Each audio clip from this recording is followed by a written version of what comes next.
In 1970, the first autism prevalence study in the US found an autism rate of less than 1 in 10,000 children. According to a study by the EPA, sometime around 1987, the autism rate in the US began to skyrocket.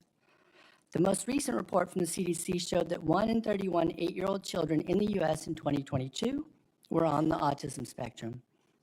That's a 32,158% increase in the last 52 years. Two massive studies from the best epidemiologists in California show that changes in diagnostic criteria only explain a small fraction of the rise in autism prevalence. There are 22 studies that claim that vaccines don't cause autism.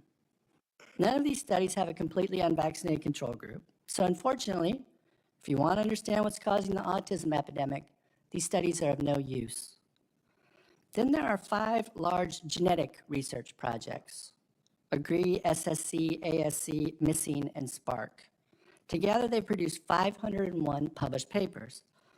The search for the gene for autism has consumed over $2.3 billion, and researchers have almost nothing to show for it because genes don't suddenly create epidemics. The human genome just doesn't change that fast. Then there are 4 large epigenetic research projects, so genes in the environment: CHARGE, MARBLES, SEED, and EARLY. Combined, they've produced 437 publications that look at the effects of air pollution, pesticides, fluorinated substances, PCBs, nutritional factors, flame retardants, maternal metabolic conditions, and volatile organic compounds. None of these studies control for vaccines as a possible covariate or confounder, so it's impossible to know the true impact of these variables. The critical missing piece in autism research is vaccinated versus unvaccinated studies. Thankfully, there are now 6 good studies that we can rely on. Unfortunately, these studies have been systematically suppressed and ignored by the mainstream media and the medical establishment. 2 studies by Gallagher and Goodman show that the birth dose of the hepatitis B vaccine significantly increases autism risk.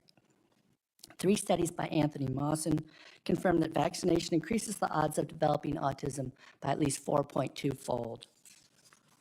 Preterm birth, coupled with vaccination, increases the odds of neurodevelopmental disability by more than 12-fold compared to preterm birth without vaccination. And finally, a study by Hooker and Miller published in 2021 found that vaccination increases autism risk 5-fold. Vaccination in the absence of breastfeeding increases autism risk 12.5-fold. Vaccination in addition to C-section birth increases autism risk 18.7-fold. After conducting the systematic review of 1,000 studies, my belief is that the autism and chronic disease epidemics are primarily caused by toxicants, mostly from vaccines, and about a dozen additional toxicants. If we stop exposing children to these hazards in the first place, that would stop the epidemics of chronic illness in children. Now we must summon the political will to act. Thank you. Thank you, Dr. Rogers. Our final witness is